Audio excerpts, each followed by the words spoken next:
Helen Keller, 1880 to 1968, was once an American author, political activist and campaigner for deaf and blind charities. Helen grew to become deaf and blind as a younger baby and had to conflict to overcome her twin disability. However, she grew to be the first deaf-blind character to acquire a bachelor's diploma and grew to be an influential campaigner for social, political and incapacity issues. Her public profile helped destigmatize blindness and deafness, and she was once viewed as an effective instance of any person overcoming challenging circumstances.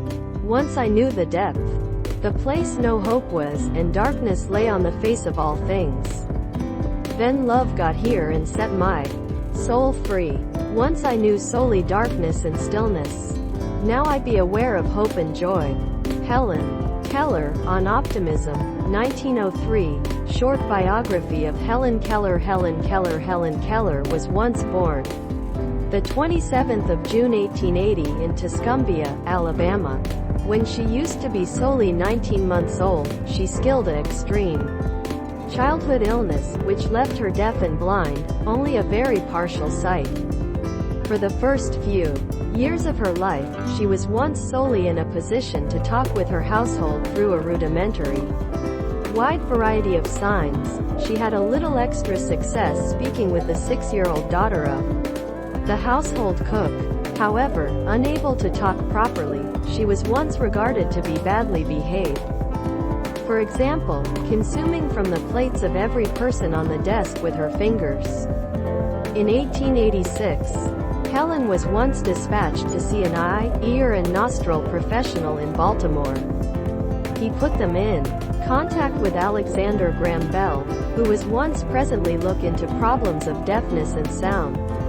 He would additionally advance the first telephone. Bell was once moved via the trip of working with Keller, writing that, "I experienced that in this baby I have considered extra of the divine than has been appear in each person I ever met before." Alexander Bell helped Keller to go to the Perkins Institute for the Blind, and this led to a lengthy relationship with Anne Sullivan, who was once a former pupil herself. Sullivan was once visually impaired and, aged solely 20, and with no prior experience, she set about educating Helen how to communicate. The two maintained a lengthy relationship of 49 years.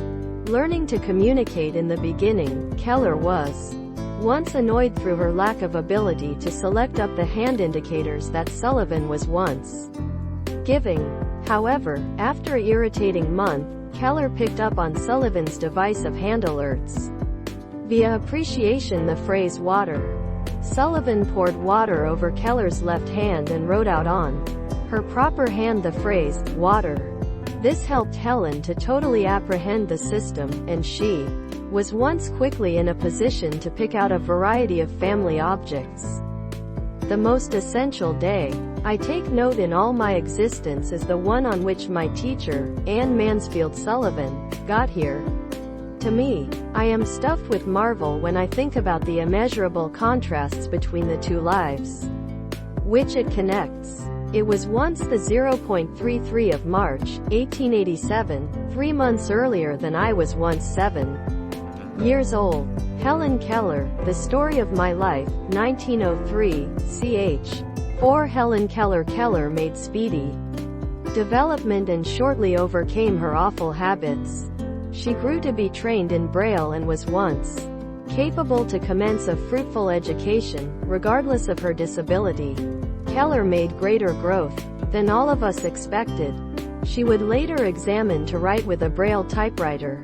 Keller got here into contact with American author, Mark Twain. Twain admired the perseverance of Keller and helped persuade Henry Rogers, an oil businessman, to fund her education.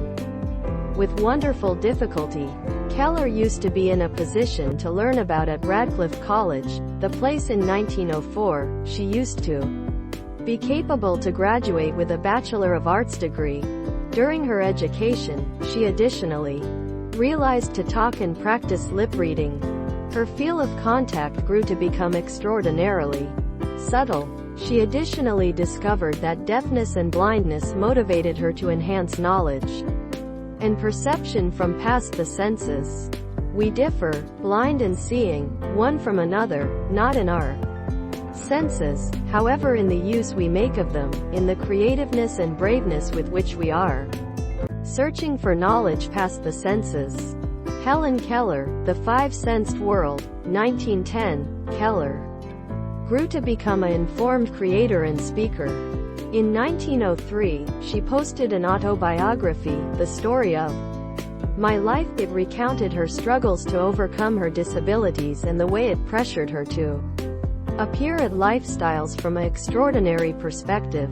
When one door of happiness closes, any other opens. However regularly we seem to be so lengthy at the closed door that we do no longer see the one which has been opened for us.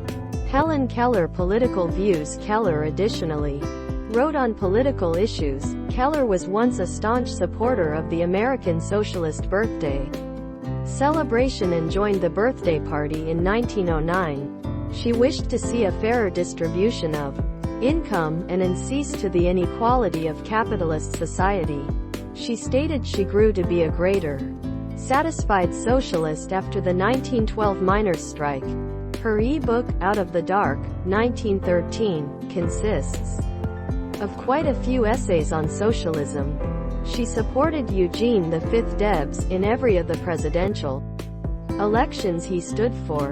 In 1912, she joined the Industrial Workers of the World, IWW, as properly as advocating socialism. Keller used to be a pacifist and hostile to the American involvement in World War I. Religious views in non-secular matters. She recommended the teachings of Emanuel Swedenborg, a Christian theologian who endorsed a precise non-secular interpretation of the Bible. She posted My Religion in 1927. Charity work from 1918. She dedicated a lot of her time to elevating dollars and attention for blind charities. She sought to elevate cash and additionally enhance the dwelling prerequisites of the blind, who at the time have been frequently badly trained and residing in asylums. Her public profile helped to destigmatize blindness and deafness. She used to be additionally mentioned for her optimism, which she sought to cultivate.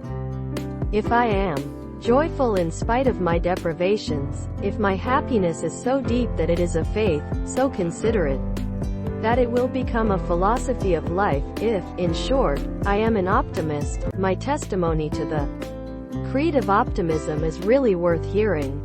Helen Keller, Optimism, 1903. Towards the cease of her life, she suffered a stroke, and she died in her sleep on June 1, 1968. She was once given several awards at some stage in her life, which includes the Presidential Medal of Freedom in 1964, via Lyndon B. Johnson.